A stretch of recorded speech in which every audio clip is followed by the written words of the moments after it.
नमो नमस्ते श्रीरमणाय चिद्घनस्वरूपाय आत्मसंस्थिते शीतलदृष्टिं मृदुतमवचनाय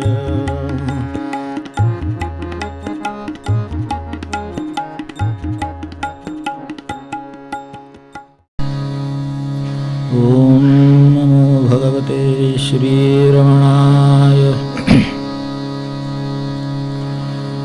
कायवाङ्मनः कार्यमुत्तमं कायवाङ्मनः कार्यमुत्तमं पूजनं जपश्चिन्तनं क्रमात् पूजनं जपश्चिन्तनं क्रमात् जगत ईशधीयुक्तसेवनं जगत ईशधीयुक्तसेवनम् अष्टमूर्तिभृद्देवपूजनम् अष्टमूर्तिभृद्देवपूजनं देहवाणिमन कार्य उत्तम पूजने जपचिन्तनक्रम ईशबुद्धिने जगतसेवन अष्टमूर्तिमय देवपूजन उत्तमस्तवादुच्चमन्दतः चित्तजञ्जपध्यानमुत्तमम्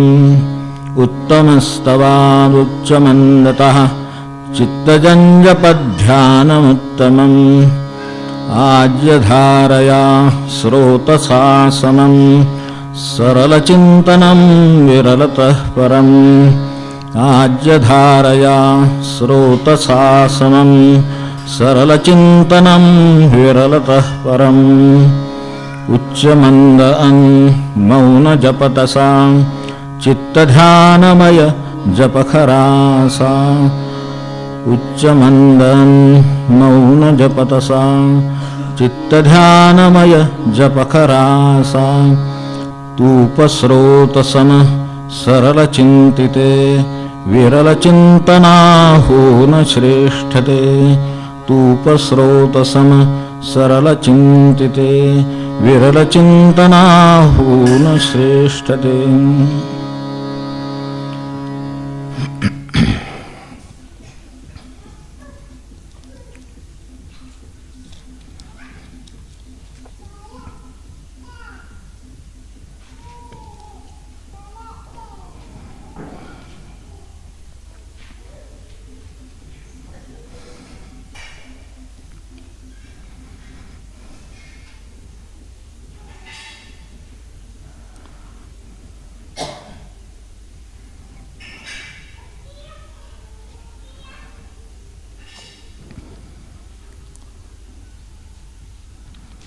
कायवाङ्मनः कार्यमुत्तमम्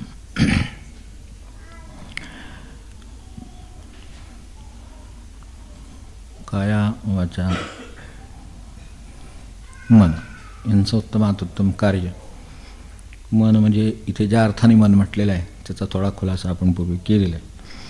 तर त्या अर्थाने अंतःकरणाचं उत्तमात उत्तम कार्य हे कसे ते आपण पाहतो. त्यात त्यांनी जपाला दिलेले स्थान आहे ते सर्वसाधारणपणे त्यांच्या या मूळ ध्यानाच्या किंवा थेट त्यांनी ज्या मार्गाने चालले त्या मार्गाशी त्या अर्थाने फार जमणार आहे असं नाही. तरीसुद्धा त्यांनी त्याला स्थान दिले, कारण त्यांना माहिती आहे की ते जिथे आहेत तिथे बाकीचे नाही आहेत. तिथे जाऊ शकतात, तिथे बाकीचे जाऊ नाही शकत. अशा वेळेला हे खरे जे खरं ज्यांना जगाचं हित करायचं असतं ते जगाच्या आटोक्यातले मार्ग त्यांना सांगतात आणि जिथं जाऊन पोचवायचं आहे तिथंपर्यंत नेतात पण, दोन्ही गोष्टी करतात. तर याच्यात आता त्यांनी जपाला स्थान दिलं. फक्त देताना मात्र बारकाव्याने सांगितलं. त्यावेळेला आपण हे बघितलं की त्यांचा बाह्यांगापेक्षा केव्हाही अंतरंगावर भर जास्त आहे. हा सर्वच संतांचा मुळात आहे. फक्त तो लक्षात घेण्यात कदाचित आपण कमी पडत असू. महाराज म्हणले तेच म्हणले की माझा परमार्थ विषांतरात नसून वृत्त्यंतरात आहे. म्हणजे काय झालं शेवटी वृत्तीच्या बदलात आहे म्हणले, म्हणजे पुन्हा तो अंतरंगात आहेच म्हणले. पण आता त्याच्यासाठी कदाचित बाह्य गोष्ट करावी लागेल. काय रुपयेखरीनं मी जप करत असेन किंवा मी काय आणखीन यात्रा करत असेन, काय मला जे काही साधनं करावीशी वाटतात ती मी करतो. ते बरोबर आहे, पण माझं मूळ कुठे काम आहे तर ते आतच आहे. आणि आपल्याला लक्षात येतं बाहेरच्या परिस्थितीत किती टोकाचे प्रतिष्ठित श्रीमंत सगळ्या प्रकारची माणसं आहेत, पण अंतरंगाने शांत आणि ज्यांना भगवंत त्या अर्थाने सापडला, समाधान म्हणून सापडलं, असे लोक दिसत नाहीत, कारण ते आतच आहे. आणि ते प्रमाण कमी राहतं, कारण बाहेर जग पटकन प्रवृत्तीमुळं, आपल्या उपाधीच्या प्रवृत्तीमुळं, इंद्रियांच्या बाह्य ओढीमुळं म्हणा, असं सगळं ते बाहेर जायला चटकन बघतं. त्यामुळे त्यातच माणसाचं आयुष्य जातं. मग ह्या जपाला कुठे ह्याच्यात स्थान आहे. त्यासाठी त्यांनी जपाचे सगळे आपल्याला दृष्टीनं टप्पे सांगितले. ते उच्चमस्तवाद, मंदतः वगैरे सगळे क्रमाने आपण गेल्यावेळी ते पाहिले. तर त्याच्यातला हा वैखरी जप आहे, मध्यमित आहे, मौन म्हणून मौन जप आहे. आणि नंतर त्यांना ज्या अर्थाने विशेष जप अभिप्रेत आहे, जो स्फुरण रूप आहे ध्वनी, त्या ध्वनीला स्वतःचा म्हणून विशेष अर्थ नाही. म्हणून आपल्या वैखरी जपाचं परिवर्तन मौन जपात व्हावं, मौन जपाचं मूळ ध्वनीत व्हावं, स्फुरणात व्हावं. आणि तिथे एक सांधा आहे, म्हणजे रा पश्यंती मध्यमा वैखरी, हे आपण ज्या पद्धतीने जातो तसं वैखरी मध्यमा इकडे गेलं की तिथे जिथे पश्यंती तिथून पुढे, आता थोडा त्यांचा उपनिषदवच आहे विषय आहे म्हणून तसंच त्या भाषेत आपल्याला सांगावं लागतं, आपण व्यवहारही पाहू त्याचा, म्हणजे आणखीन स्पष्ट होईल ती. पण तिथे एक सांधा येतो. जसं हे नाभिस्थानही म्हणतात, तसं नाभिस्थान हा एक प्रकारचा सांधाच आहे. माणसाचा जीव साध्या भाषेत आपण म्हणू की अव्यक्त होता, तो व्यक्त झाला. जीव व्यक्त व्हायचा सांधाच त्याच्या शरीराच्या धारण्यापासून आहे, म्हणून नाभीपासून आहे असं म्हटलं. बाकी अगदी काही फार त्याच्यावर तांत्रिक विचार करायला पाहिजे असं काही भाग नाही. माणसाला तर व्यवहाराने सुद्धा ते कळतंय की त्या अर्थाने जो अव्यक्त होता तो व्यक्त व्हायला, तो व्यक्त मध्य आणि भारत त्यातला आहे. तो मधल्या काळात व्यक्त झाला आहे, किती वर्ष झालं आहे तर त्याचं काय ठरलं आहे त्यानुसार तेवढा काळ झाला आहे, तो व्यक्त झाला. तसा तिथं जो सांधा आहे तिथपर्यंत जाऊन पोचलो की तो पलीकडे पोचला. आत्तापर्यंत व्यक्त होतो, बाहेर बोलतो त्यावेळेला दुसऱ्याला ऐकू येत होता, वैखरी जप होता दुसऱ्याला ऐकू येत होता, मौन जप करतोय कदाचित त्याला कळतही असेल, इथपर्यंत होऊ शकेल. पण ह्याच्या पुढचा प्रवास त्याला नाही कळण्यासारखा, तो आत चालू झाला आता. आणि आत होताना तो ह्या सांधा ओलांडून पलीकडे जावा, म्हणजे जिथं कुठं जीवाचं मूळ उत्पत्ती असेल, जिथं कुठं त्याचं पूर्वीचं वास्तव्य असेल. आपलं वास्तव्य काही आजचं थोडंच एकत्र आलेलं आहे तसं, असं शक्यच नाही. त्याच्या मागं काहीतरी आहेच आहे, म्हणून तर आपल्याला देहही धारण करावा लागला, ही तितकंच कराय. तर तिथे जिथे कुठे स्थान होतं तिथेपर्यंत गेलो, तिथून जे आणलं तेही आता ह्यात आणलं. कुठे आपल्या दृष्टीनं तर आपल्या आजच्या भाषेमध्ये मेंदूमध्ये आणि जुन्या भाषेमध्ये अंतःकरणामध्ये ते आणलं. आणि ते सगळं आणून शुद्ध करून मोकळा झालो. हा माझा खरा प्रवास, त्याला मला हा टप्पे उपयोगी पडतात. त्यासाठी वैखरी ही काय जे आपली मध्यमा तर तसे जप करीत असावं. ह्या सांध्यावर अव्यक्त जीव जो व्यक्त झाला त्याचं बरोबर जागा सापडते. अरे इथे हे झालेलं आहे. आपल्या मनात जसं एखादी वस्तू घ्यायची आहे तर ही अव्यक्त कल्पना आहे, वस्तू घेतली प्रत्यक्ष समोर दिसली की ती व्यक्त आहे. तसं हे आकार राहतात मनात आणि प्रत्यक्षात ते आविष्कार तसे आपल्याला समोर दिसतात. हे जसं अव्यक्ताचं व्यक्त होतं. मुलं आपल्याला वस्तू मागतात, आपण ते जाऊन बाहेरून आणून देतो, तर ती दिल्यानंतर व्यक्त वस्तू झाली. आधी जी हवी होती मागणी मनात जे काय होतं ते सगळं अव्यक्त झालं. असा सगळा माणसाचा आयुष्याचा खेळ सगळा हा किंवा सगळा प्रवासच सगळा हा व्यक्त अव्यक्तच चालू आहे. त्यातला आपल्याला अंतःकरणातला प्रवास ज्यांना व्यवस्थित स्वच्छ कळायला लागायला जर हवा असेल आणि तो संपवायचा असेल तर त्याला सोपं साधन नावाशिवाय काही नाही. कारण ते ह्यात उतरू शकतं. आपल्याला गेलेल्या आठवण असेल तर ते नाम का करू शकतं, जप का करू शकतो, तर नाम जे आहे तसं म्हटलं तसं आपल्याला अंतःकरणामध्ये मनाचा विचार केला, बुद्धीचा विचार केला, चतुष्टय अंतःकरणाचा विचार करताना आतली इंद्रिय, ही बाहेरची इंद्रिय आपल्याला परिचित आहे, हात डोळे नाक सगळं परिचित आहे. पण ही आतली जी आहे त्याच्यात मन आहे, त्याच्याबरोबर बुद्धी आहे, चित्त आहे आणि अहम स्फुरण अहंकार आहे. तेव्हा एवढ्या चार गोष्टीत काय जे मागून आलेलं असेल आणि आत्ता पडत असेल ते मला शुद्ध करायला काय उपयोगी पडेल दुसरं साधन. बाहेर जाऊन तर काही आपल्याला दगडावरती घासून स्वच्छ करतात तसं तर काही स्वच्छ करता येण्यासारखं नाही. मन स्वच्छ करता येण्यासारखं नाही, चित्त बाहेर काढून दाखवता येत नाही, बुद्धी कुठं व्यक्त करता येत नाही, काय नाहीच आहे की ह्याच्यातलं. म्हणजे सगळं म्हणून त्याला अंतःकरण म्हणतं. करणं म्हणजे इंद्रिय, शेवटी आतली इंद्रियच आहेत, ती काम करतायत. जसं ही इंद्रिय काम करतात तशी ती पण करत असतात. पण ती शुद्ध करायची साधन आपल्या हातात नाही, ती इंद्रियच आपल्या हातात नाही. हात आहे, हातात नाही, म्हणून तो शुद्ध करायचा प्रश्न आला. हा प्रश्न झाला. म्हणून तो प्रश्नासाठी जपाला त्यांनी स्थान पहिल्यांदा एवढ्यासाठी दिलं की कोणालाही हे शक्य, निदान वैखरी जपाच्यापर्यंत सुरुवात तरी करेल, तिथं तरी शक्य आहे. मग हे शक्य होतं ना, ते तसं का होतं, तर मागे आपल्याला त्यांच्या संदर्भातला एक विचार सांगितला होता की हे सगळं त्यांना वाक या अर्थाने म्हणायचं आहे. ही वाक शक्तीची उपासना आहे. जिथं ती स्फुरणरूपाने राहते तिथून ती फक्त वाक आहे, तिला काही बाकीचं येईल. आणि ती माणसाच्याच ठिकाणी इतकी प्रगल्भ होते, ती दुसऱ्या कुठल्या पशूच्या देहामध्ये ती होत नाही. एवढं आपल्याला मोठं भाग्य आहे. आणि ती बाहेरचं काम ठीक आहे, आपल्या घरात कचरा पडला, आपल्याला केरसुणी घेतली किंवा काय आपल्याला झाडू घेतला, स्वच्छ करता येईल. अंतःकरण कशाने स्वच्छ करायचं, चित्त कशाने स्वच्छ करायचं, किंवा हे मन कशाने स्वच्छ होणार, आपल्याला मस्त वाटतं. काही वेळेला बघा तुम्ही, मन शांत असलं, स्वच्छ असलं, कोणाविषयी काही म्हणणं नाही, काही नाही, तर एकदम आतून शांतता वाटते, माणसाला बरं वाटतं, काहीही नाही, शत्रू नाही, मित्र नाही, काही नाही. तेव्हा त्या अर्थाने ते शुद्ध असलं, स्वच्छ असलं. जसं एखाद्या स्वच्छ घरात माणसाला गेल्यानंतर गेल्याचाच आनंद होतो नसता, गेल्यानंच आनंद होतो. हा जसा आहे तसा अशा शुद्ध अंतःकरणाचा, मग त्यातल्या शुद्ध मन असेल, शुद्ध बुद्धी असेल. आता एखाद्या माणसाची बुद्धी शुद्ध असते तर त्याला सरळ गोष्टी मनात येतात, करायचे मार्गसुद्धा सरळ मनात येतात. ते सरळपणा जो आहे, तो सहजता आहे, जी सरळपणा आहे त्यातच भगवंत आहे. आणि त्याचं समाधान तो देतो.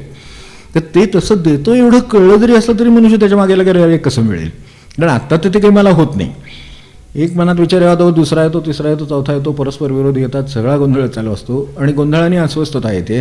आणि त्यातल्या त्यात आपल्या हातात हे का आहे, आणि हे का होतं, असं का आहे म्हणण्यापेक्षा का तसं होतं हे आपण गेल्या वेळेला बघितलं. आपल्या लक्षात असेल की ह्यातल्या मनाला वाणीची गरज आहे. आपण बघितलं बुद्धीला वाणीची गरज आहे, जे मनाला वाणीची गरज आहे, पण वाणीला मनाची गरज नाही, वाक्शक्तीला मनाची गरज नाही, ती त्याच्याशिवाय वावरते. तिला ह्या मनाची गरज नाही. त्यामुळे ह्यातलं प्रत्येक गोष्ट ती शुद्ध करू शकते. जे या अर्थाने मनाला वाणीची गरज, पण वाणीला मनाची गरज नाही.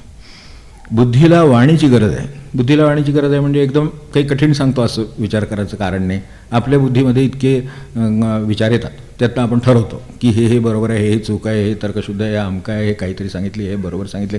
काय जे आहे ते जे काय चालू आहे ते सगळं शब्दातच चालू आहे. आपण क्षणभर असा विचार केला की हे बरोबर आहे का चूक आहे, बरोबर चूक हेच शब्द आहेत. मला विवेक हा सुद्धा शब्दच आहे, अविवेक हाही शब्दच आहे. त्यामुळं त्या बुद्धीला विचाराची गरज आहे हे जे म्हटलं, तर त्या बुद्धीला ही काय जी बुद्धी आहे तिला वाणीची गरज आहे. तिला विचार म्हणजे ते विचारमय आहे म्हणून वाणीची गरज आहे. तर त्या मनाला वाणीची गरज आहे, पण वाणीला मात्र ह्याची काही गरज नाही. बुद्धीला त्या वाणीची गरज आहे, पण वाणीला बुद्धीची गरज नाही. जे काम बुद्धी त्या सगळ्या विवेक विचारानंतर करणार तेच काम थेट वाकशक्ती म्हणजे आपल्या ठिकाणचं स्फुरण, स्वच्छ स्फुरण थेट करू शकतं. आपल्याला पाणी साठवलं म्हणजे मग ते शुद्ध करावं लागतं. त्याचं काहीतरी झालं म्हणजे शुद्ध करावं लागतं. शुद्ध पाण्याला काही करावं लागत नाही. आकाशातून पाणी पडलं काही करावं लागत नाही. महाराज म्हणायचे नेहमी, आकाशातल्या पाण्या इतकं शुद्ध पाणी नाही. तर तसं खरं मन असावं, म्हणजे त्याच्यात तसं खरं तर आत्मस्फुरण आहे, तसं ते वाक स्फुरण आहे. ते वाक ही धरून ठेवली आणि ती ह्या सगळ्यात वापरून बघितली. आता उदाहरणार्थ हे चित्त आहे, ठीक आहे, खूप खोल प्रेरणा गेल्या म्हणजे चित्त होतं. चरू म्हटला जाता म्हणजे चित्त होतं. साध्या भाषेमध्ये मला मेंदूवर जशा रेघाव म्हणतात तसं हे चित्ताचं स्वरूप आहे. त्याच्यात अधिक खोल संस्कार झाला म्हणजे चित्त होतं. तर हे ते साठवलं गेलं, तर ते साठवलं गेलं ते सुद्धा पुन्हा शब्दातच आहे. त्यामुळे चित्ताला शब्दाची गरज आहे, या वाकची गरज आहे, पण वाणीला ह्या चित्ताची गरज नाही. ती ओलांडून जाऊ शकते. आणि हे जे शेवट राहिला अहंकार, त्यालासुद्धा मी दुखावला गेलो, मी आलो कोणी लक्ष दिलं नाही, मी आलो कोणी खुर्ची दिली नाही, माझं असं होते, मला त्रास होतोय, माझा अमुक, आज ही सगळे शब्दच. तो जो मी कोणी, तर तोच त्याला ह्या शब्दांची गरज लागते.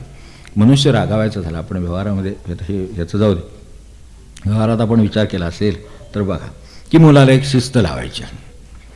तर शिस्त लावायची म्हणजे आता तशी नाही लागत असेल बहुतेक मुलांना, पण तरीसुद्धा असं गृहीत धरू की अगदी शिस्तीचीच मुलं आहेत.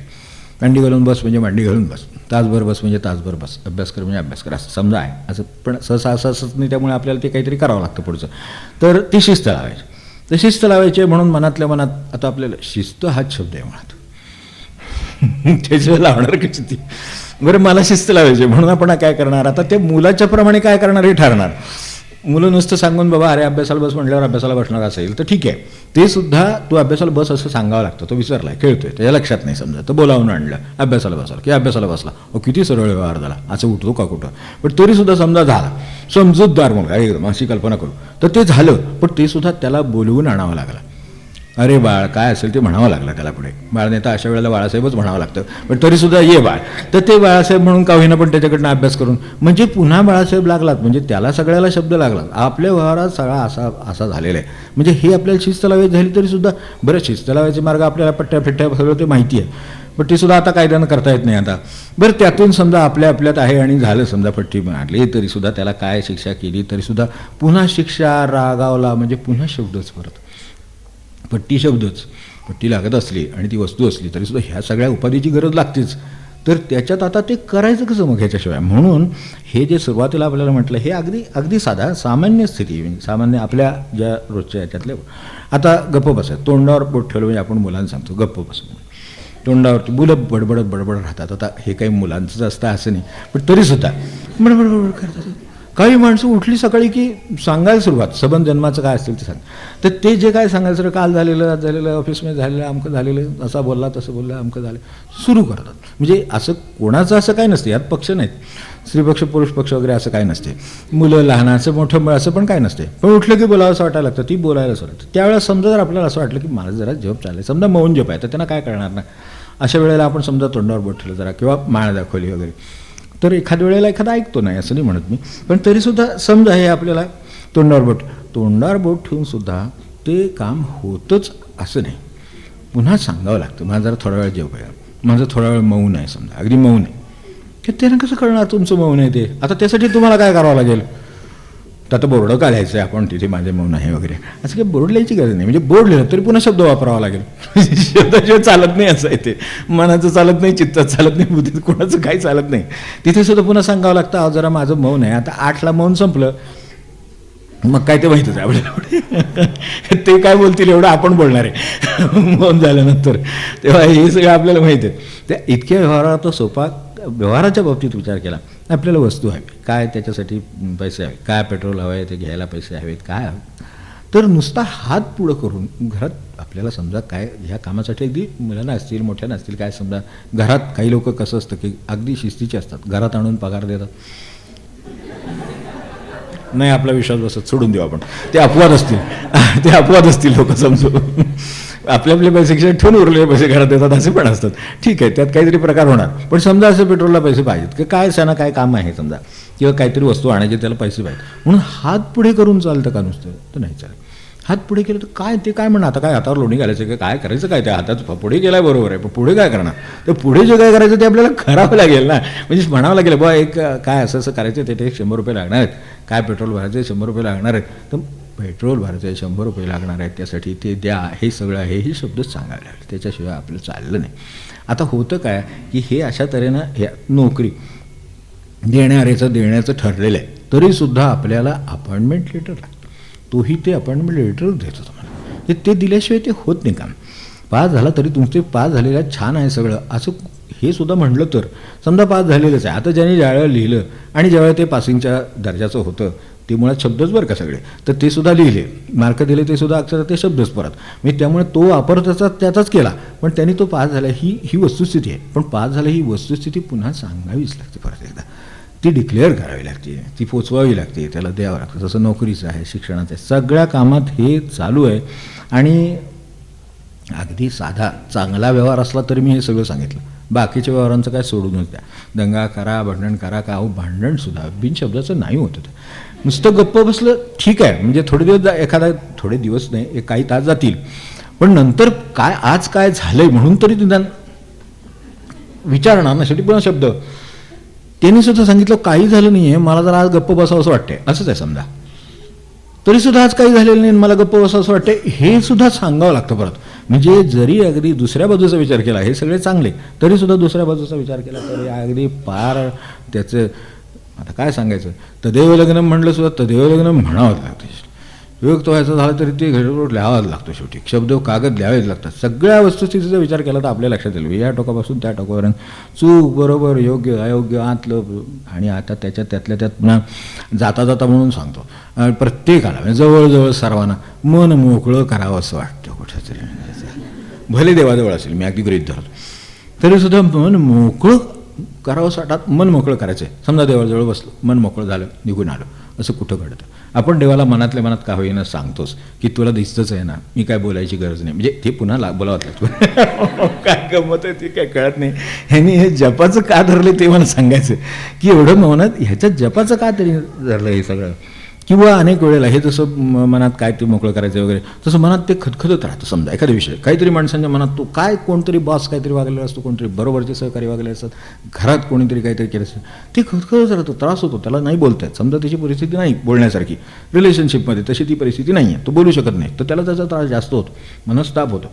आता मनस्ताप होतो तो तापसुद्धा शब्दमयच असतो बरं.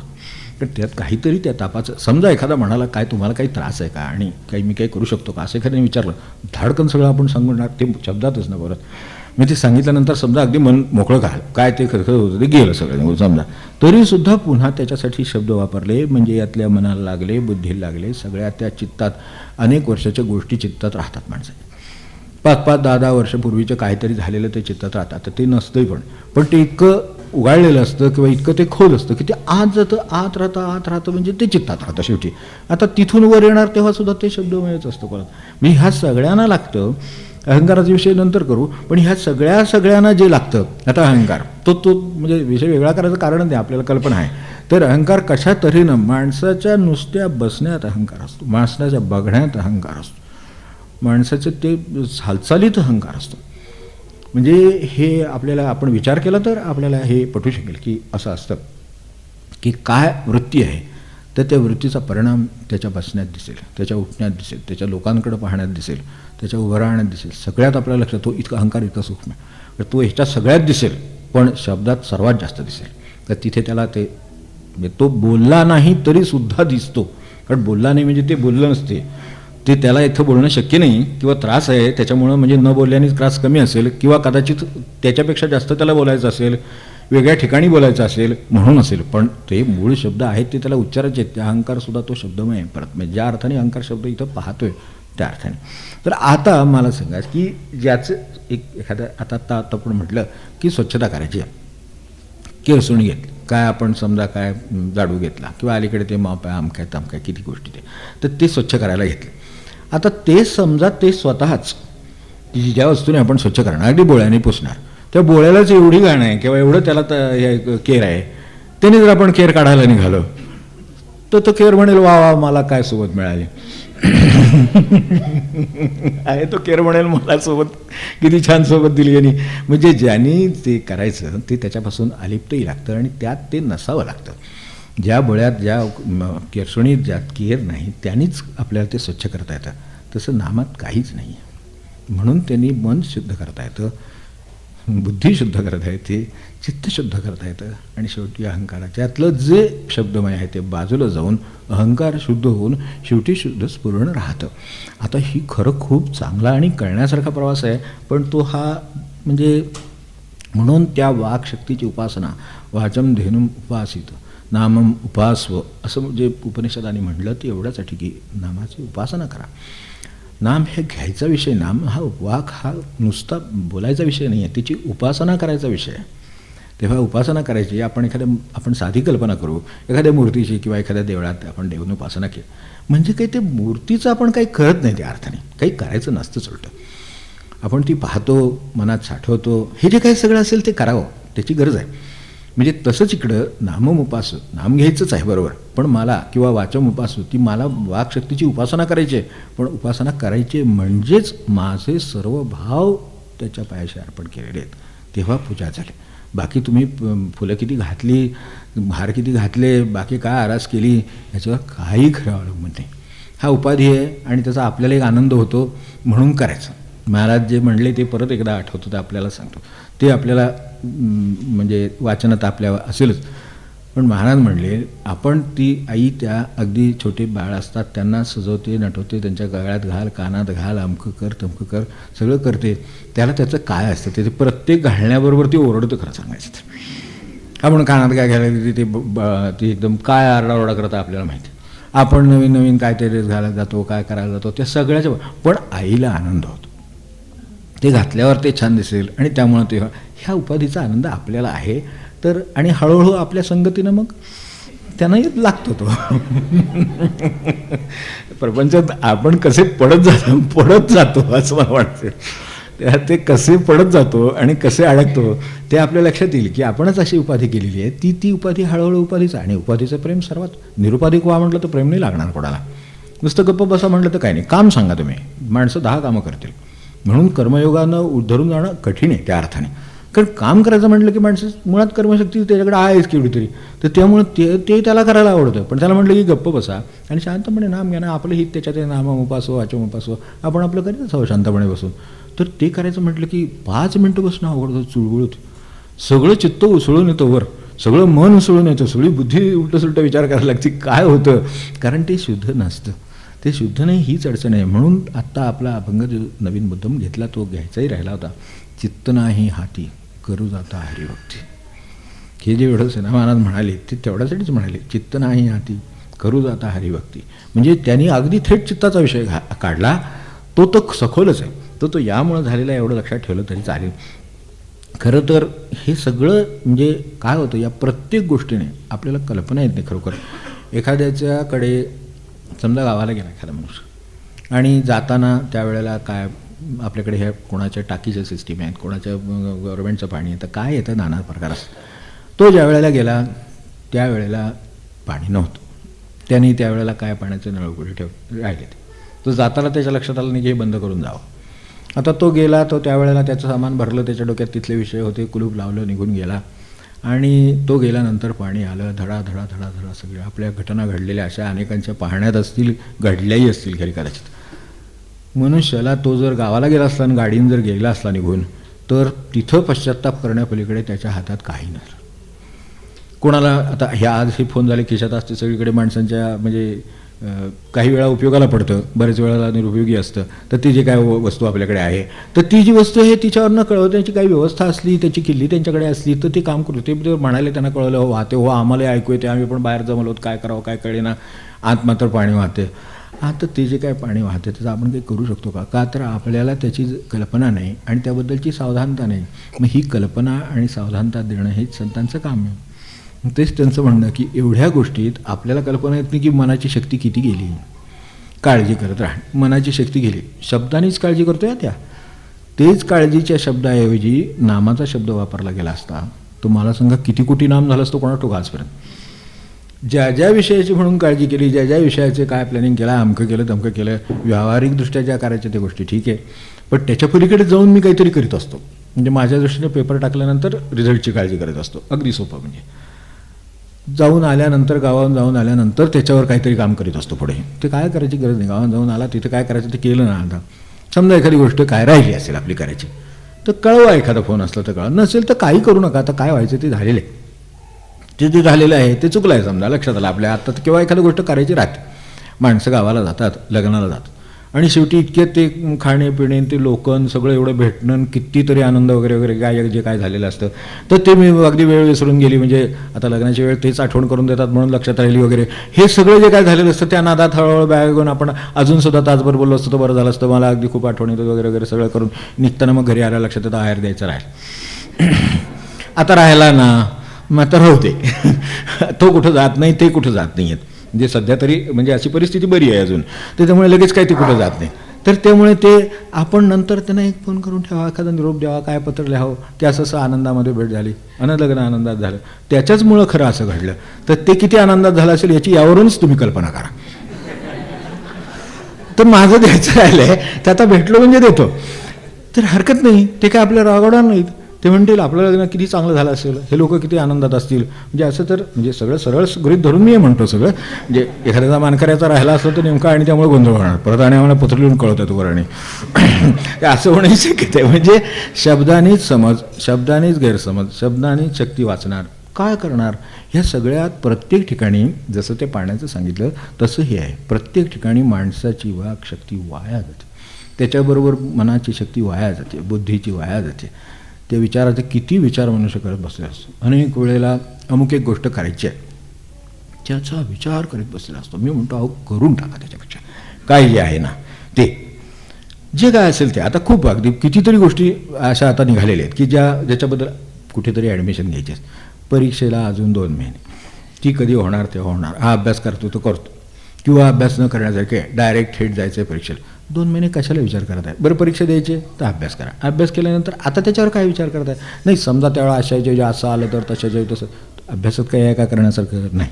मग उगाच विचाराची शक्ती आपली त्याच्यात घालवण्यात काय अर्थ नाही. कुणाचे तरी आठवणार ते तिथं आत्ता काय करत होते, अमुक होत असेल का तो, त्यांच्या घरात सगळं व्यवस्थित चाललेलं आहे, आपण काय विचार करायची गरज नाही. आणि ते चालणार आहे.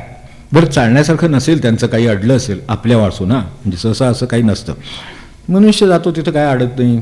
आजपर्यंत एवढा इतिहास होऊन गेला ते आपल्याला माहिती आहे, तर तिथं काय अडणार आहे. पण तरीसुद्धा क्षणभर असं गृहीत धरू की आपल्या वाचून अडलं आहे, तर ते कळणारच ना आपल्याला की किती त्यात मीठ टाकू किंवा किती त्याच्यात काय तिखट टाकू, असं त्यांचं काय अडले सण तर ते फोन करतील ना.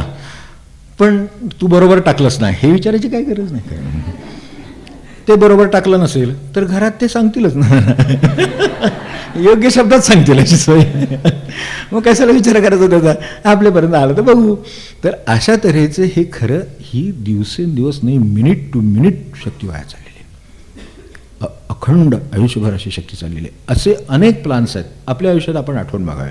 मी बाकीच्या जगाच्या मोठ्या प्लॅनचं काय बोलत नाही. आपल्याला आपला उद्धार करून घ्यायचा आहे. जग आपली काय, जग जाणे जगदीश जाणे, ते बघतील काय करायचे. पण मला एवढं माहिती आहे की आपल्याला उद्धार करून घ्यायचं आहे. माझी शक्ती वाया जाते. उद्या नामाला बसलो की मला थकायला होणार आहे, त्यामुळेच होणार आहे.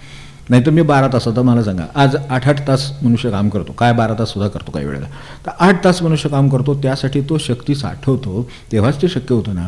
मग ही शारीरिक शक्ती आहे, म्हणजे याची डोक्याची शक्ती आहे, विचाराची शक्ती आहे, हे सगळ्या वापरल्या जातात, त्या साठवायला लागतात. म्हणूनच जेवढ्या आहेत तेवढ्यात मनुष्य कामाने थकल्यानंतर तो म्हणतो माझा हात चालत नाही.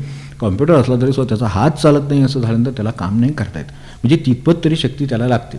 खूप वेळा समजा अनेक वेळेला रिकामापोटी माणसाला काम नाही करत, तो म्हणतो मी 5 मिनटं मला द्यायचं, हा घेतो चालेल, पण मला ती काम करायला आत्ता शक्ती नाही. ही शक्तीची आपल्याला व्यावहारिकदृष्ट्या उणीव जाणवते, पण पारमार्थिकदृष्ट्या जाणवत नाही. नामाला बसलं तर असं वाटतं की आज काही होणं शक्य नाही. 5 झाल्या माळा, 10 माळा झाल्या, खूप झालं, तर ह्याच्यापेक्षा काही बसवत नाही. डोळे मिटायला लागले, ऑफिसमध्ये डोळे मिटायला लागले वगैरे काही म्हटलेलं चालतं का आपल्याला? का तिथे बसलेले आहेत बस, ते म्हणतील तुम्हाला डोळे मिटायला लागले जरा जाग्या, अर्धा दिवसाचा पगार जाऊ दे. मग ते नको. त्याच्यापेक्षा डोळ्यावर पाणी मारून येऊन का होईना, चहा घेऊन का होईना, काय त्याचं खाणं असेल ते करून का होईना, पण काम करतो अजून 4, कारण त्याच्यात पैशाचा प्रश्न आहे, बाकीचा प्रश्न आहेत सगळे. तर हे सगळं आहे म्हणून तसं आहे. पण ज्यांनी खरा हा प्रश्न सोडवायची शक्ती दिलेली आहे त्याचं स्मरण करायला मला असं म्हणून कसं चालेल की त्याला जर मला तिथेही आड येत असेल तर मी तिथेही तोंड धुईन, तिथेही चहा घेईन, तिथेही काय कॉफी घेईन, काय असेल ते असेल त्याचं. ते जे काय आहे ते घेतल्यावर मी परत काम तिथे जे करणार तसं मला इथं पण करता येणं शक्य आहे. ज्या अर्थी मला तिथं करता येतं, उद्योगात करता येतं, स्वयंपाक तर करता येतं. स्वयंपाक करायला लागला मनुष्य आणि अगदी डोळे मिटायला लागलेले, अगदी ह्याच्यात ते असं काय तेलात हात गेला वगैरे, काय गरम तेलात वगैरे कोणाचा हात जात नाही. तो एक वेळ फोडणी टाकणार नाही, पण तो गरम तेलात हात, म्हणजे असं होत नाही. म्हणजे आपल्याला माहिती असतं तसं झालं तर काय करावं हे माहिती आहे. थांबतो 5 मिनटं, बसतो, किंवा एक अगदी गडबड नसली तर म्हणाले अर्धा तास पडतो. काय जागरण झालं समजा एखाद्याला, त्याला ती स्वयंपाक होत नाही आहे, अर्धा तास पडतो. डुलकी मिळाली की त्याला परत फ्रेश, पुन्हा स्वयंपाक सगळा सुरू. मग सगळं पुढचं 5 तास तो 4 तास काय असेल तो, अर्थात ते करणाऱ्याच्या कौशल्यावर अवलंबून आहे. 2 तासात स्वयंपाकसुद्धा 5 तास करतात काही, तर तसं पण असू शकतं. पण जे काय असतं ते करण्यासाठी लागणारी शक्ती तो मिळवतो ना. मग हे जर त्याला जमतंय तर त्याला नामाला शक्ती मिळाली पाहिजे. वाक शक्तीची उपासना करायला त्याच्याकडे वेळ नाही, त्याच्याकडे शक्ती नाही, असं कधी म्हणू नये. तो भगवंताच्या ठिकाणी अपराध आहे. तो म्हणेल मीच तुला शक्ती दिली, त्यानं तू नोकरी करतोस, त्यानं तू स्वयंपाक करतो, त्यानं पोट भरतोस आणि तुला नामाला शक्ती नाही, हे म्हणणं परमेश्वराच्याकडे अपराध नाही होणार. तर यासाठी आणि सुदैवाने एवढी सोय आहे. यांनी ज्या गेल्या वेळेला जे म्हटलं होतं, आपल्याला बोललो होतो, या सगळ्याचं शुद्धीकरण करायला आपल्याकडे दुसरं साधन नाही आहे. ती अशी वस्तू नाही की एक शर्ट आहे, एखादं पॅन्ट आहे, एखादे वस्त्र आहे, मग धुवून काढावं आणि हे ठेवावं तर ती स्वच्छ होईल. तसं मन स्वच्छ होणं खूप कठीण. आपण बघा मन काय करीत असतं. मरकट लिहिला हे अत्यंत शब्द, मनचंचल मरकट समनिषेधीनं हे नाही एक ठिकाणावर आहे, अगदी खरं आहे. तर तशी अवस्था ती आहे हे आपल्याला माहीत आहे. मग ते स्वच्छ कसं होईल, शांत कसं होईल, मनाच्या बाबतीत नष्ट कसं होईल, जर भगवंताला अनुकूल करून घ्यायचं असेल तर कसं करून घेता येईल, सगळ्याचे मार्ग त्या जपातून जातात. म्हणून ह्यासाठी नामाचं त्यांनी मग काय, मग स्वतःच्या क्रिया तर ह्याला काय करता येईल व्यावहारिकदृष्ट्या बघू. आपल्या वेळेमध्ये पुन्हा थांबावं लागेल. तर व्यावहारिकदृष्ट्या काय करता येईल, तर एकतर आपल्या क्रिया आपणच बघाव्यात की ह्यातल्या किती क्रिया गरजेच्या आहेत. मला आज जो ज्या ठिकाणी जसा आहे तसा गृहीत धरून बोलतो, अगदी विद्यार्थ्यापासून अगदी निवृत्तापर्यंत, अगदी वृद्धापर्यंत. मला खरोखरच क्रिया किती गरजेच्या आहेत ह्यातल्या, मी करणं आवश्यक आहे अशा क्रिया किती आहेत. आता आवश्यक स्वतःला ठरवायचं आहे. त्यामुळे आपला पेपर आपण तपासायचा आहे, जास्त मार्क द्यायचे नाही. तर आधीच सांगतो की नाहीतर आपला पेपर आहे हे खरंच गरजेचं आहे. म्हणजे मी आत्ता 4 वेळा चक्कर मारून आलो बाहेरून, पण 5वी गरज चक्करसुद्धा गरजेची आहे असं उगाच ठरवायचं. खरोखरच गरजेची होती का, आज एखादी गोष्ट आजच जाणं आवश्यक आहे, आजच आणणं आवश्यक आहे असं आहे का, उद्याची खेप ज्या वेळेला होईल त्यावेळेला आणली तरी चालण्यासारखी आहे, तर मग आज परत काही जाऊ नये. तोच वेळ आपल्याला नामाला मिळेल. अशा किती वेळ आपल्याला मिळेल. हा जो जप त्यांना अभिप्रेत आहे तो मला वैखरीतून मौनातून तो पुढे असं न्यायचं आहे ना. मग त्यासाठी मला असं आठवून बघावं, आपण बोलत बसलेला असतो मनुष्य. आणखी त्याच्या गप्पा, तो म्हणतो गप्पा रंगल्या. आता रंगाव्यात कधीतरी आठवड्याभरात माणसाला जरा बदल पाहिजे, नाही तर तो किती त्याला त्रास होईल वगैरे मी समजू शकतो. हे खूप मोनॉटनी, खूप प्रेशर, कामाचं हे आमकं तमकं काय तो कारण सांगता येत नाही. ही काही कारण खरीच असतात असं मानायचं कारण नाही, कारण नुसता शांत बसला तरी रोजच्या रोज त्याला रिलीफ होऊ शकतो. पण तरीसुद्धा असं गृहीत धर की आठवड्यावर त्याच्या मागं काम आहे. मग त्या दिवशी तो म्हणतो नाही, आता आठवड्यावर काम केलं, आता काहीही काम करणार नाही. ठीक आहे, तुम्ही करणार नसलं तर करू नका, काय व्हायचं तो हिशोब होणारच आहे. त्यामुळे काय तुम्हाला 8 दिवस वाढवून मिळणार नाही किंवा कमी होणार नाहीत, तुमचे जेवढे दिवस तेवढेच मिळणार. त्यात जमलं काम उरकलं तर मुक्त होऊन जाईल, नाही उरकलं तर या परत. आपलं चित्त आपल्याला सांभाळायचं, पुन्हा यावं लागेल. मग ते जे यायला लागेल त्याची तयारी ठेवायची पुन्हा आहे. हे जर आपण साधं त्या ह्याला कितीतरी लोकांना अनुभव असेल, धंद्याला त्याला भांडवल दिलं, त्यानं नीट नाही वापरलं तर आपल्याकडे त्याचं राहत नाही, क्रेडिट नाही.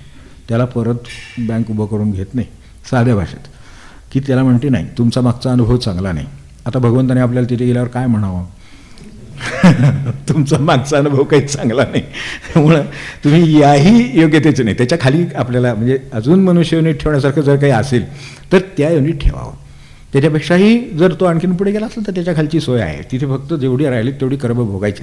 मग त्याच्यापेक्षा खालची आज जी अनुकूलता माणसाला जी दिलेली आहे तिची जाणीव होणं हे दुसरं काम आहे आपल्याला. जसं म्हटलं तसं क्रिया स्वतःच्या आवरात किती आणता येतील, कमीत कमी क्रिया आपल्याकडे. अगदी हे मी जे म्हटलं ते कदाचित आपल्याला तात्विक वाटेल, पण व्यावहारिकदृष्ट्या आपण बघा की कमीत कमी पदार्थ वापरून उत्तमात उत्तम स्वयंपाक करणाऱ्यालाच खरं गृहिणी म्हणायचं, हो की नाही. हे जितकं आहे ना तितकंच कमीत कमी शक्ती वापरून कमीत कमी क्रिया करून आपले कर्तव्य पूर्ण करणारा तो खरा. आता भर वापरायचं झालं तर काय आपण बघतोच, पदार्थ चांगला होतो पण त्याला इतकं घालावं लागतं त्यांना सगळं, ते घातल्यानंतर तो होणारच. मग तसा व्यय होतो, म्हणजे शक्तीचा किंवा क्रियांचा व्यय होतो. तो थांबवला तर आपलं काम ज्या वेळेला करायचं त्याच्यासाठी ते आपल्याला उपलब्ध राहील, तीच शक्ती आपली वाचेल, अजून कुठून मिळवावी नाही लागणार. आणि ती शक्ती वापरल्याचा परिणाम एक आहे. इकडं काय आहे व्यवहारामध्ये माणसं तेल, आता मी कोणाला काय म्हणू, स्वयंपाक पाणी म्हणजे ज्याचा त्याचा विषय, आता पुरुषांनाही करावा लागतो वगैरे, त्यामुळे सर्वांसाठीच. तर त्याच्यातलं समजा तेल जास्त वापरलं तर ती वस्तू चांगली होते, काय आणखीन दाण्याचं कूट घातलं आणखीन चांगली होती, म्हणजे जे काय अशा वस्तू असतात तर त्यांनी ते सगळं होतं, पण ते सगळ्याचा व्यय होतो. बरोबर. आता ह्यातलं सगळं कमी घालून ती जर उत्तम करता आली तर खऱ्या अर्थाने उत्तम करता आले, राहिलेला आपल्याच उपयोगाला पडणार, उद्या पडणार, परवा पडणार, काय असेल त्याप्रमाणे त्याचा उपयोग व्हायला आपल्यालाच उपयोगी पडणार आहे. हे ह्या बाजूनी वाचवलं तर असं होतं, वापरलं तर तसं होतं, वापरलं तर ते वाढत नाही. इथे आपल्याला हा वेळ मोकळा समजा आपण असा काढला आणि तो नामासाठी वापरला तर नामासाठी उपयोगी पडतं. पुन्हा घेतलेलं नाम वाढवतं, घेतलेलं नाम अधिक खोल जातं. जितकं मी त्याच्यावर वेळ देतो आहे, इकडे वेळ दिला तर किंवा वस्तू वापरली तर ती कमी होत जाते, इकडे नामाने नाम वाढत जातं. आज समजा माझं वैखरीत मला जमत नसेल म्हणून मी सुरुवात केली आणि जर वैखरीने पुढे गेलो तर हळूहळू मला असं वाटेल की वैखरी करून आपल्याला हे नाही, घशाला त्रास घेऊ नये, नाम कमी होतं किंवा दुसऱ्याला त्रास होतो, आपण मनातल्या मनात घ्यावं. तेच नाम वैखरीचं मध्ये जायला उपयोगी होईल, आपल्याला मौनात जायला उपयोगी होईल. मौन जाऊन जसं नामसुद्धा तितकंच चांगलं चालेल. इकडे उलट गणित आहे, जेवढं मी करत जातोय ते जेवढं त्याच्यासाठी देत जातोय तेवढं त्याचा उपयुक्तता आणि बाकीची सगळी संख्या, म्हणजे आपण त्याला क्वांटिटी म्हणा नंतर क्वालिटी म्हणा, ची आपोआप वाढवायचं काम त्याच्यात आहे. यातली मात्र प्रत्येक वस्तू जशी जाते तशी ती संपत झालेली आहे. इकडे आयुष्य जसं रोज काळ नेतोय, घडीने घडी आयुष्य नेतो, तसं ते घडीने घडी इकडे नुसतंच जात आहे. आणि इकडे आपण नामाने जे साठवतोय तेच खरं उपयोगाला पडणार, त्यानेच चित्तशुद्ध होईल. मग आपल्या या सगळ्या यांना कामाना आता काय होतं, ह्या ज्या क्रिया आहेत त्याच्यामध्ये वाक आपल्याला लक्षात आली, तिची उपासना का करावी हेही आपल्यासमोर आलं असेल. तर ह्याच्यात त्यांनी ध्यानाचं म्हटलं आहे, ह्याच्यात शेवटी कुठेतरी ज्या वेळेला चित्ताला शुद्धता येईल पूर्ण, त्यावेळेला तिथून कोणतीही प्रेरणा आतून येत नाही. समजा मनात नसलं तरी चित्तातलं खोल असतं ते वर येतं. जसं आपल्याला स्वप्नाच्या बाबतीत काही वेळा अनुभव येतो की आपल्या मनात काही नसलं आणि झोप लागलेली आहे, वरच्या मनाचा वावर नसला तरी अंतर्मनाचा असतो, आणि त्यावेळेस हे अंतर्मन हे चित्तासारखं वर येतं आणि मग तिथे आपल्याला वेगवेगळे परमिटेशन कॉम्बिनेशन दिसायला लागतात सगळे. ते जसं होतं तसं त्या चित्तातलं चित्तशुद्धीपर्यंत तो जप आज जायचा आहे. त्याच्यानंतर मग चित्तजन जप हा. आता आपण जो आज चित्तात टाकलेला आहे तो जप नाही, आता आतून चित्तच जप करतं, कारण त्याच्याकडे दुसरं करण्याची कुठलीही प्रेरणा शिल्लक नाही. आता पूर्वजन्मातलीही संपली नामाने, साधनेने, ध्यानाने, आणि या जन्मात जे आत्तापर्यंत गेले तेही संपलं. आता तिथं काय राहील, तो स्फुरणच राहील फक्त, त्याच्यातलं बाकी काही नाही. त्यामुळे तिथून वर येत आहे ते. तेव्हा ही तिथपर्यंत क्रिया नेण्यासाठी हे सगळं सांगितलं. आता आपण व्यवहाराचा विचार करू की हे असं का होत नाही. म्हणजे साध्या व्यवहारात जे या व्यवहाराच्या नियमांना लागू आहे तेच इकडे कसं लागू आहे तेवढं बघतं. काय आता कुठल्याही उदाहरण तिकडे अगदी बिलियर्ड्स वगैरे एवढं नको मोठं, पण साधं आपल्याला कॅरमची कल्पना आहे. कॅरमचं खेळले नाही लोक. आता काय झालं आहे की अंगठ्याच्यानीच फक्त आपण खेळू शकतो. आता बाकीचे कुठले खेळ आपण खेळणं आता अवघड झालेले आहे. पण ह्याही परिस्थितीत मी समजू शकतो. पण तरीसुद्धा आपण ज्यावेळी लोक कॅरम खेळत होते, म्हणजे फिजिकली प्रत्यक्ष खेळत होते, तर त्यावेळेला, कारण आता ते सुद्धा सांगावं लागतं, कारण बुद्धिबळ सुद्धा लोक खेळतात पण बोटाने तिकडेच खेळतात, अशी परिस्थिती झाली. त्यामुळे हे स्पष्ट सांगतो की ज्या वेळेला माणसं कॅरम खेळत होती, ती पीस ते पटावरून गेली, नाहीशी झाली, ते काय सॉकेट दिलं तिथे ती गेली की त्यांच्या दृष्टीनं तो विजय आहे, त्यांच्या दृष्टीनं तेच त्यातलं लक्षण यशाचं. तर यशाचं लक्षण आहे. मग आता पटावरची सोंगटी उचलून बाजूला ठेवली तर त्याला यश काही मिळतं का, त्याला धरलं जातं का, तर नाही. ती ज्या पद्धतीने जायची त्या पद्धतीनंच गेली पाहिजे. म्हणजे ती जाण्याची काही पद्धत आहे म्हणजे ते पीसला तो स्ट्रायकर असेल तर स्ट्रायकरने मारली आणि ती योग्य ठिकाणी मारली गेली, तिला दिशा गती बरोबर जे असलं तर ती त्या ह्याच्यात गेली.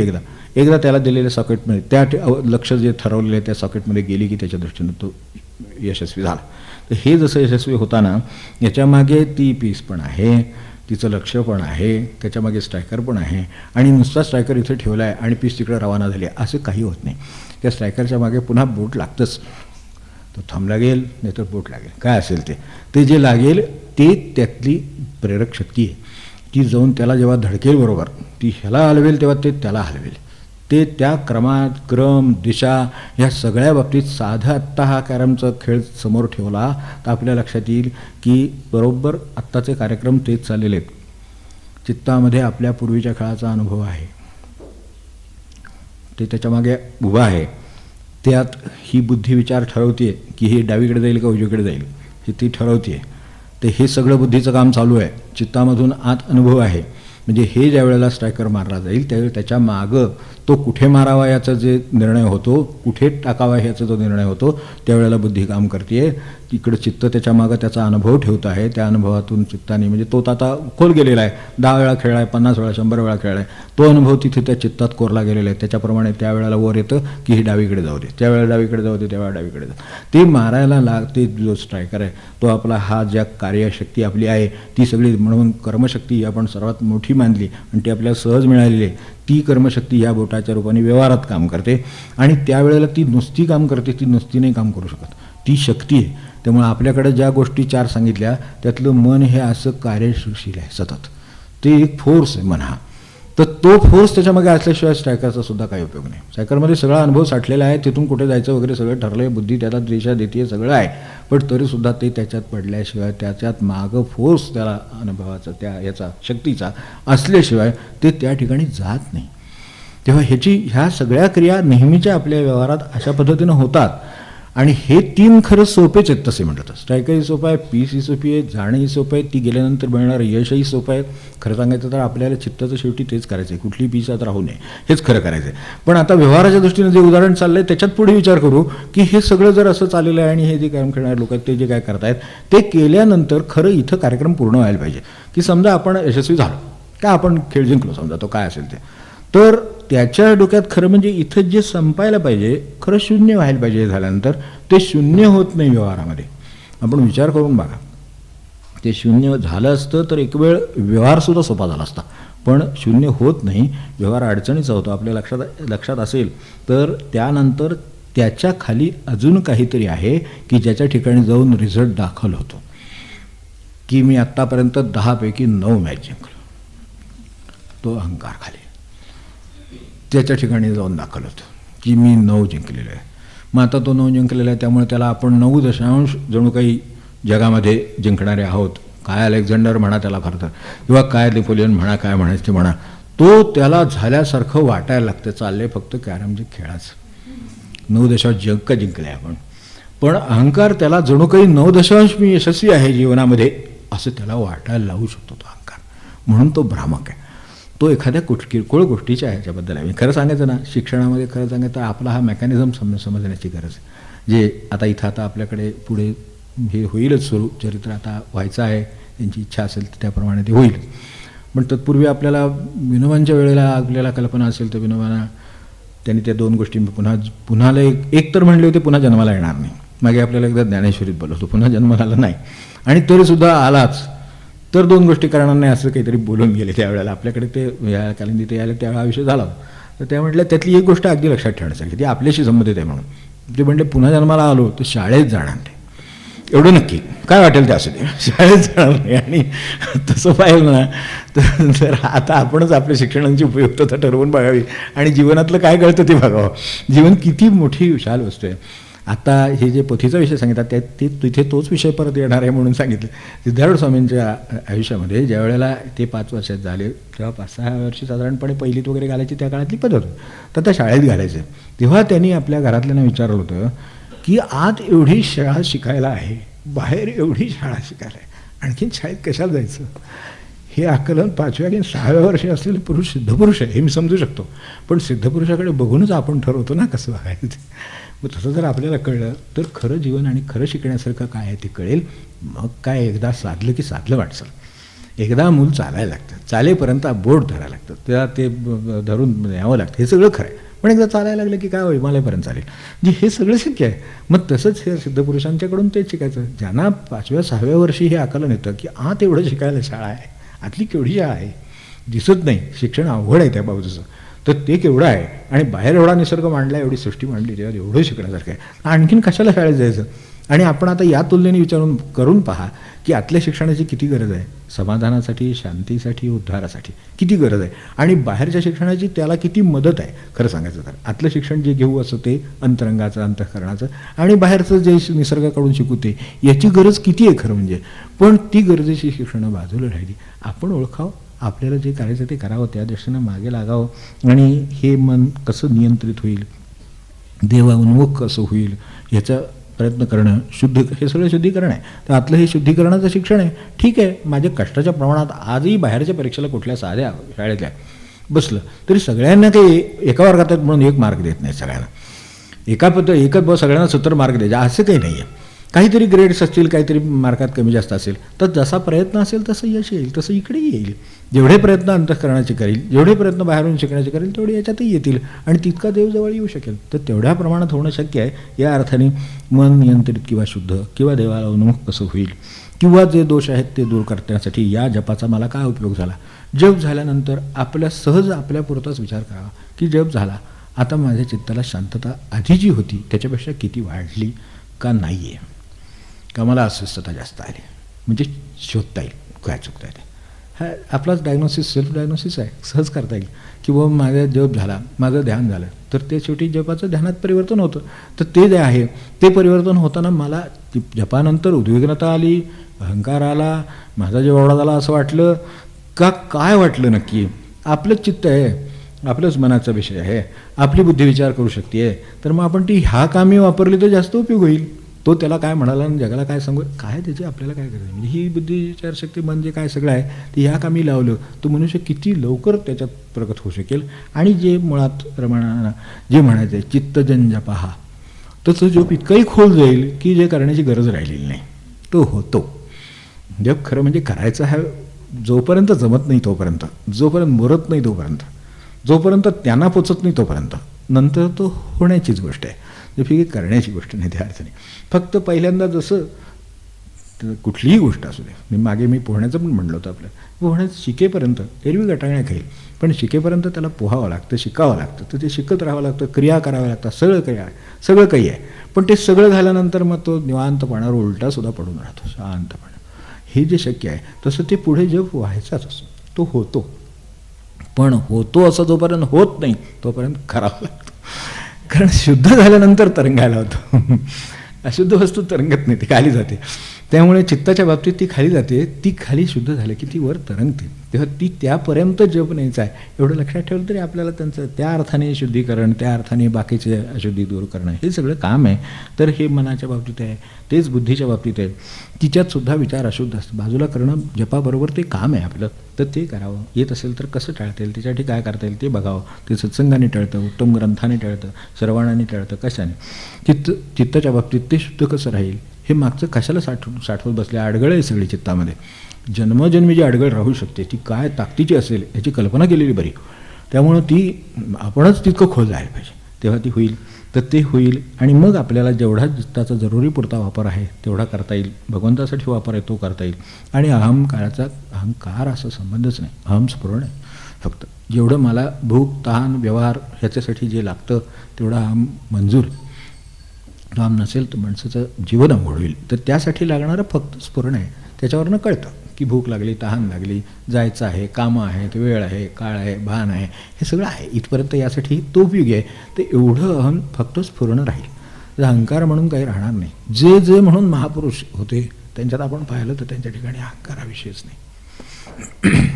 कार्य आपण काय हे करू, विचार करू, त्याच्या कित्येक पोट आहेत, आपल्याला कल्पनेत मावणार नाही. अतर्क्य गोष्ट आहे की त्यांची कार्य शोधून काढणं किंवा कालेली काय आहेत ही समजून घेणं हे सुद्धा आपल्या कल्पनेच्या पलीकडचं काम आहे. एवढी कार्य करून त्यांच्याकडे अहंकाराची बदल म्हणतो तर काहीच नाही. म्हणजे हे जे आहे याच्यावरनं कळतं की ती चित्ताच्या खाली जो अहंकार आहे तो फक्त स्फुरण रूप आहे, बाकी काय राहिलेलं नाही. ते केवळ टिकावं म्हणून ते ठेवलं. ते ह्याच्या पुढचा विचार जो ध्यानाचा त्यांचा, आणि त्याच्याहीपेक्षा हे ध्यानाच्या इथे येऊन थांबतं आणि त्यानंतर त्यांनी भक्तीचा विचार केला विशेषपणे. तर तो जो पुढचा ह्या उपनिषद सारात विपदेश सारामध्ये जो आहे तो भक्तीचा विचार आता पुढच्या वेळेला करूया. आपल्याला उशीर होईल, वेळही झाली, तर हा विचार पुढच्या वेळेला करू. आता आपण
भगवते